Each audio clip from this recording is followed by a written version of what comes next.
Good morning to all of you. मैं जहांगीर आलम।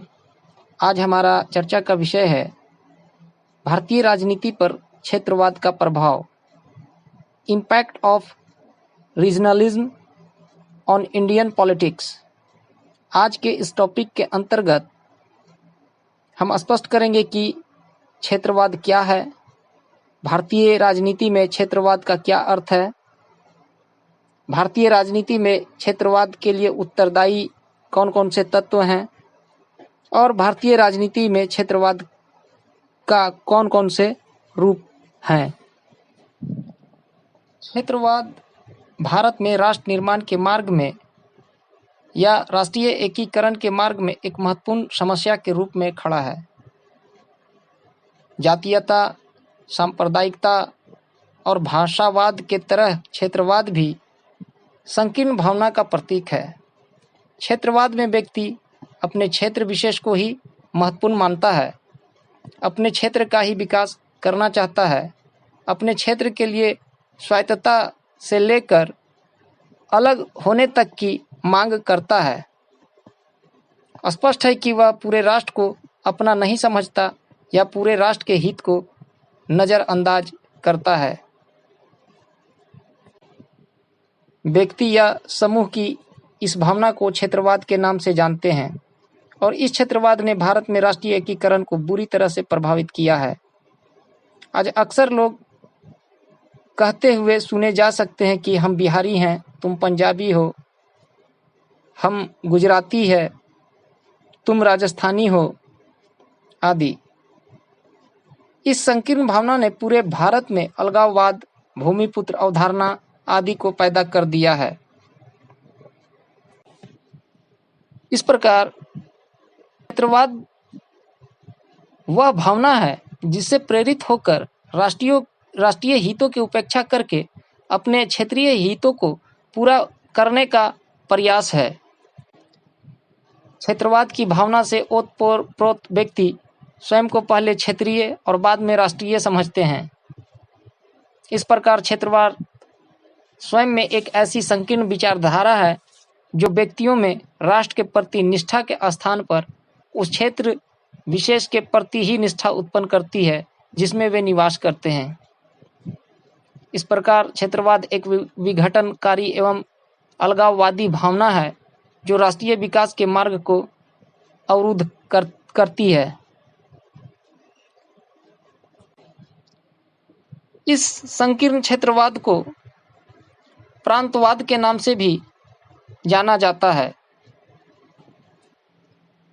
क्षेत्र शब्द के बहुत सारे अर्थ हैं। मूल रूप से किसी क्षेत्र को जोड़ने वाली कड़ी सांस्कृतिक समानता है। किसी भौगोलिक प्रदेश को भी क्षेत्र के आधार पर संबोधित किया जा सकता है। मनुष्य एक सामाजिक प्राणी है और अपने निवास के आसपास की भूमि से उसका भावात्मक संबंध स्थापित हो जाता है तथा कालांतर में अपने पूरे क्षेत्र के प्रति उसकी निष्ठा विकसित हो जाती है। इस दृष्टि से क्षेत्र एक तरह से समाजशास्त्रीय अवधारणा है जिसे विविध सामाजिक हितों की अभिव्यक्ति की धुरी कहा जा सकता है। भारतीय संदर्भ में क्षेत्रीयतावाद से तात्पर्य राष्ट्र की तुलना में किसी क्षेत्र विशेष अथवा राज्य की अपेक्षा एक छोटे से क्षेत्र से लगाव, उसके प्रति भक्ति या विशेष आकर्षण रखने से है। स्पष्टतः क्षेत्रवाद राष्ट्रीयता की वृहद भावना का विरोध है। इसका ध्येय संकुचित क्षेत्रीय स्वार्थों की पूर्ति करना है। भारत में क्षेत्रवाद क्षेत्र के अतिरिक्त भाषा एवं धर्म से भी संबंधित रहा है। भारतीय राजनीति में क्षेत्रीयतावाद के प्रमुख कारणों की अगर बात की जाए तो हम पाते हैं कि आर्थिक एवं सामाजिक विकास संबंधी समस्या, भूमिपुत्र की अवधारणा, राजनीतिक दलों की स्वार्थपूर्ण नीति, क्षेत्रीय दलों की संख्या में वृद्धि, अत्यधिक केंद्रीयकरण के विरुद्ध प्रतिक्रिया, भाषा, जाति और इन सब के अतिरिक्त सर्वाधिक प्रमुख रूप से भौगोलिक, सांस्कृतिक और ऐतिहासिक कारण प्रमुख रूप से प्रतीत होते हैं।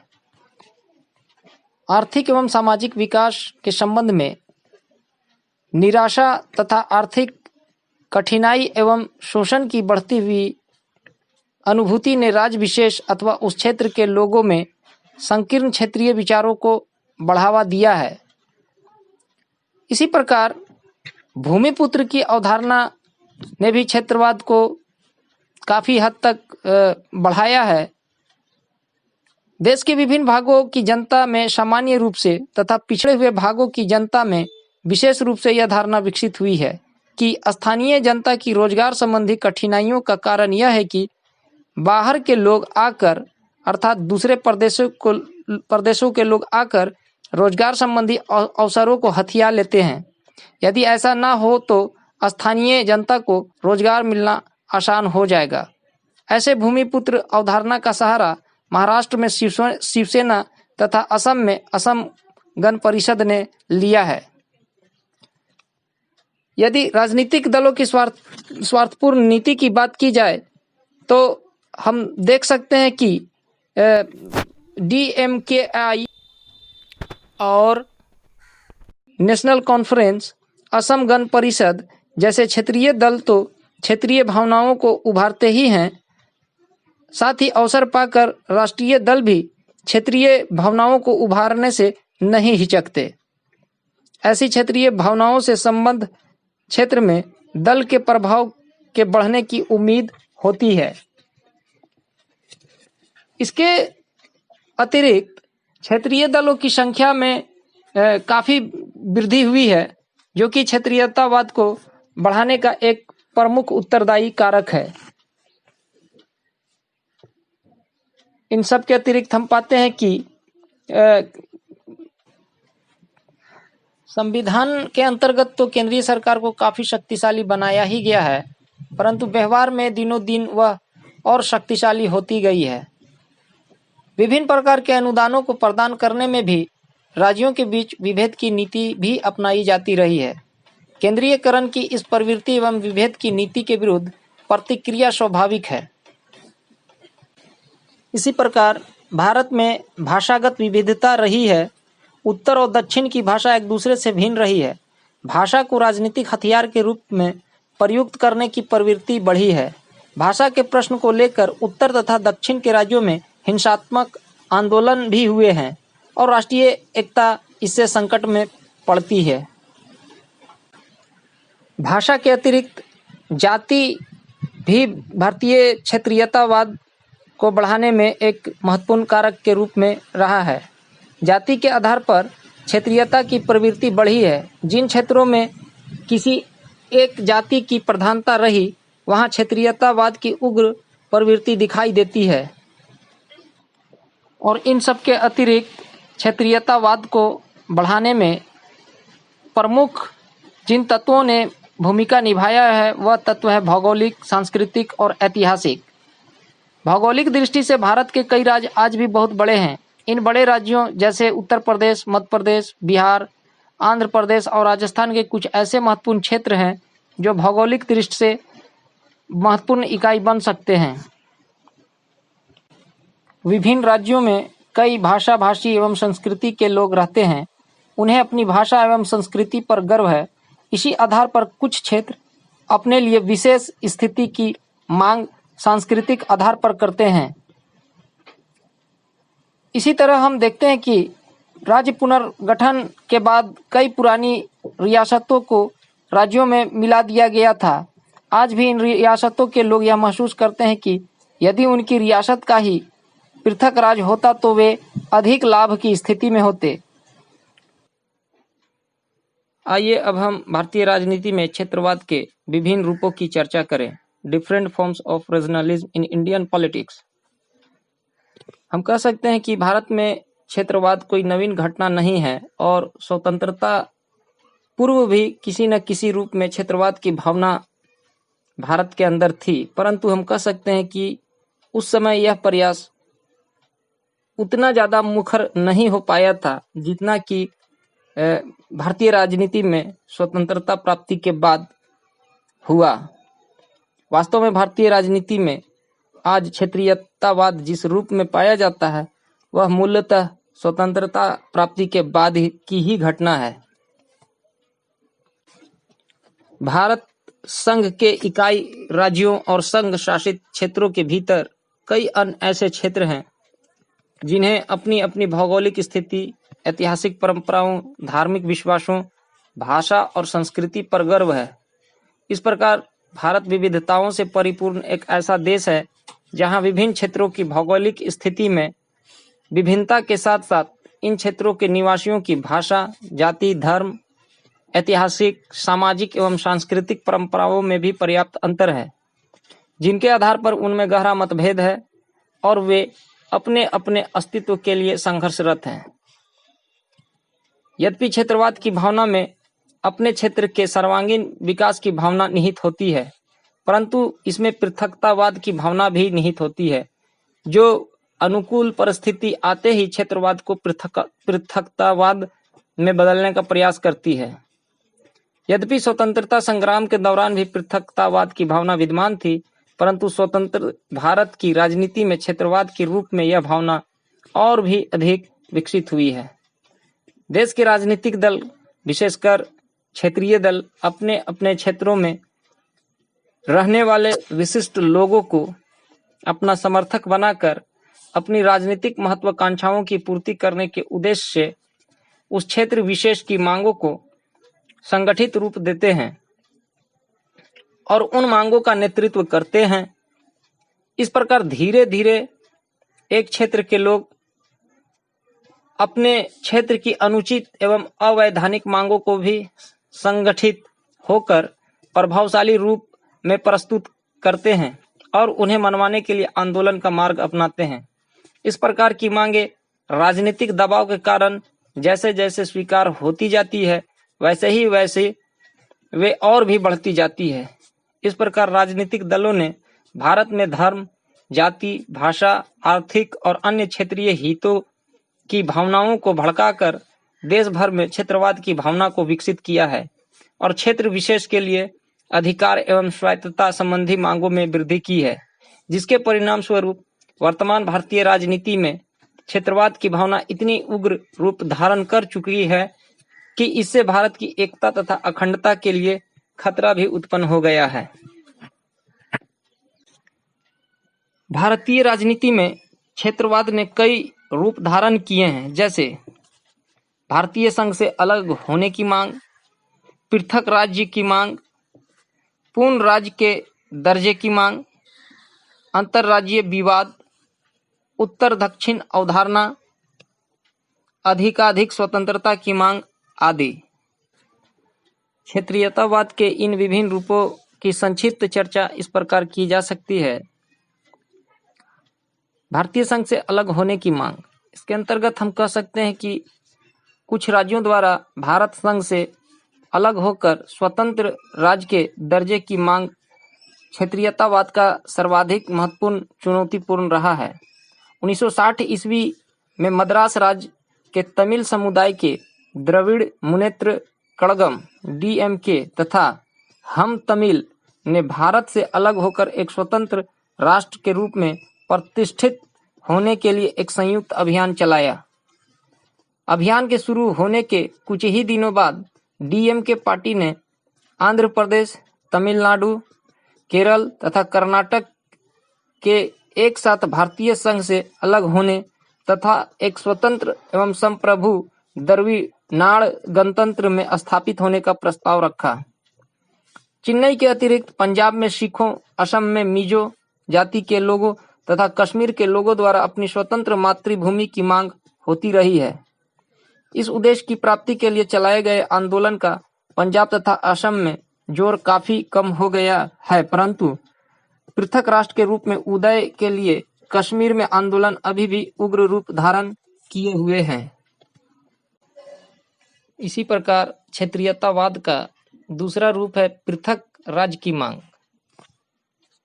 इसके अंतर्गत हम कह सकते हैं कि भारतीय राजनीति में क्षेत्रीयतावाद की अभिव्यक्ति कुछ लोगों में अलग राज्य के दर्जे की प्राप्ति में हुई है। क्षेत्रीय आवश्यकताओं एवं भाषा के आधार पर पृथक राज्य की मांग 1956 ईस्वी में संसद द्वारा पारित राज्य पुनर्गठन अधिनियम के चलते राज्यों की संख्या बढ़ती गई। भाषा के आधार पर बंबई को बांटकर गुजरात और महाराष्ट्र नामक 2 राज्यों का निर्माण तथा पंजाब को बांटकर पंजाब और हरियाणा नामक राज्यों का निर्माण भाषा के आधार पर राज्यों के निर्माण के उदाहरण हैं।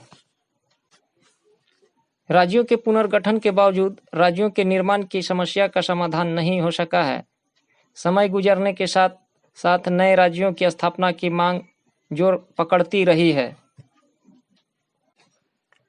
इसी प्रकार एक लंबे संघर्ष के बाद वर्ष 2000 में 3 राज्यों उत्तराखंड, झारखंड और छत्तीसगढ़ अस्तित्व में आया। वर्ष 2010 से 14 के दौरान क्षेत्रवाद के प्रसंग में सबसे प्रमुख समस्या पृथक तेलंगाना राज्य के गठन के मांग के रूप में हुई और अंततः 2 जून 2014 को तेलंगाना देश का 29वां राज्य हो गया। क्षेत्रीयतावाद का अगला रूप है पूर्ण राज्य का दर्जा प्राप्त करने की मांग। इसके अंतर्गत हम पाते हैं कि भारत में संघीय इकाइयों द्वारा न केवल पृथक राज्य का दर्जा प्राप्त करने की मांग ही की गई है, बल्कि समय समय पर इन इकाइयों द्वारा पूर्ण राज्य का दर्जा प्राप्त करने की मांग भी की जाती रही है।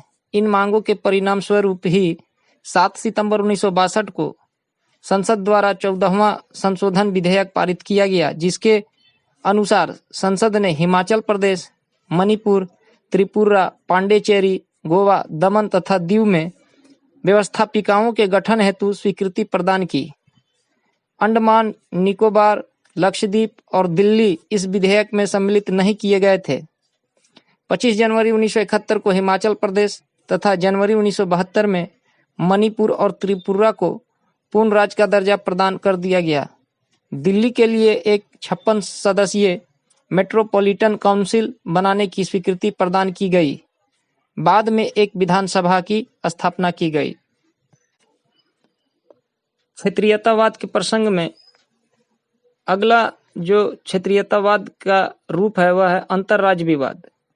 इसके अंतर्गत हम पाते हैं कि अंतर्राज्य विवाद मुख्यतः 2 मुद्दे से संबंधित रहे हैं प्रमुख रूप से, जैसे सीमा का निर्धारण तथा नदी जल का बंटवारा।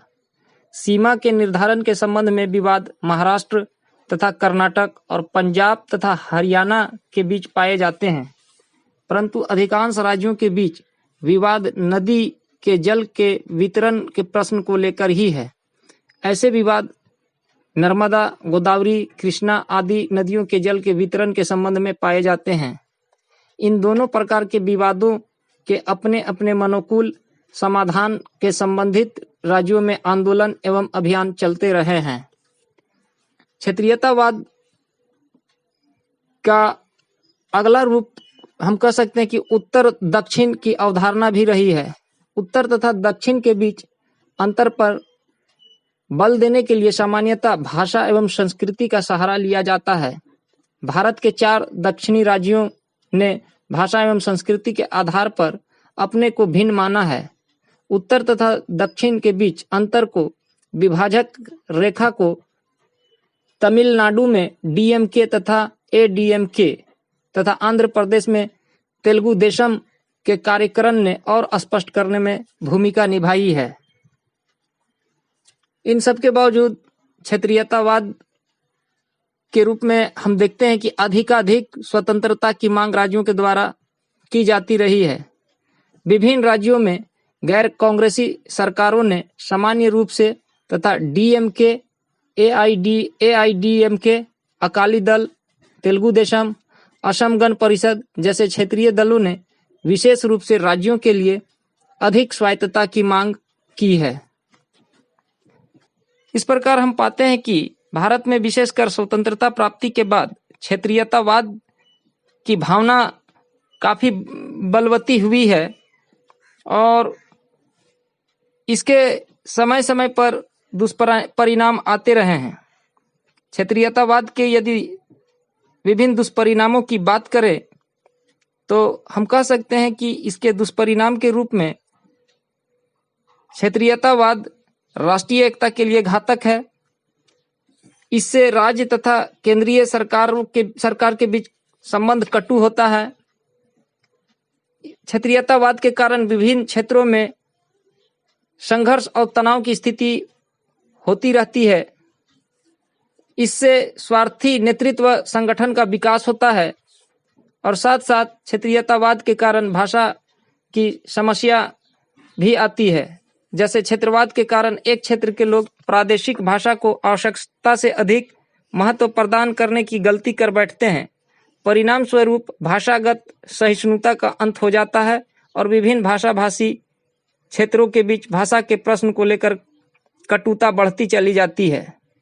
यह स्थिति राष्ट्रीय प्रगति और जन कल्याण के लिए घातक होती है।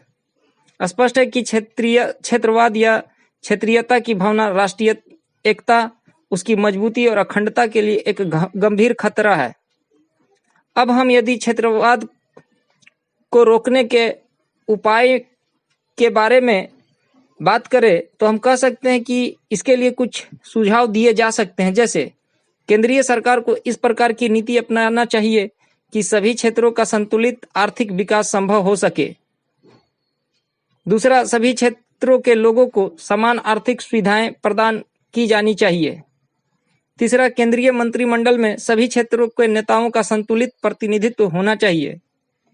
चौथा, केंद्र व राज्यों के बीच सहयोगात्मक मधुर संबंध विकसित करना चाहिए ताकि उनमें असंतोष उत्पन्न न हो। पांचवा, प्रचार के साधनों द्वारा लोगों में सामान्य ज्ञान बढ़ाया जाए जिससे कि एक क्षेत्र के लोग दूसरे क्षेत्र के प्रति सहनशीलता की भावना को अपना सके। और इन सब के अतिरिक्त हिंदी भाषा को जबरदस्ती किसी क्षेत्रीय समूह पर न लादा जाए। हिंदी भाषा का प्रचार इस ढंग से हो कि सभी क्षेत्रीय समूह इसे संपर्क भाषा के रूप में स्वीकार कर ले। इस प्रकार अभी तक के विश्लेषणों के आधार पर हम पाते हैं कि क्षेत्रीयतावाद की राजनीति भारतीय राजनीति की शैली पर काफी प्रभाव डाला है। क्षेत्रीयतावाद के कारण भारत में आंदोलनात्मक राजनीति को भी बढ़ावा मिला है। हम निसंदेह रूप से कह सकते हैं कि क्षेत्रीय आंदोलनों को चलाने के लिए आर्थिक विषमता, धर्म, जाति और भाषा का सहारा लिया गया। वैसे तो भारत जैसे विविधता से धनी वाले देश में क्षेत्रवाद को समाप्त कर पाना संभव प्रतीत नहीं होता है, परंतु राष्ट्रीय एकता और अखंडता को बनाए रखने की दृष्टि से आवश्यकता इस बात की है कि क्षेत्रवादी प्रवृत्तियां संयमित और नियंत्रित रूप में रहे तथा क्षेत्रवाद और राष्ट्रवाद में सामंजस्य की स्थिति संपूर्ण अंशों में बनी रहे। धन्यवाद।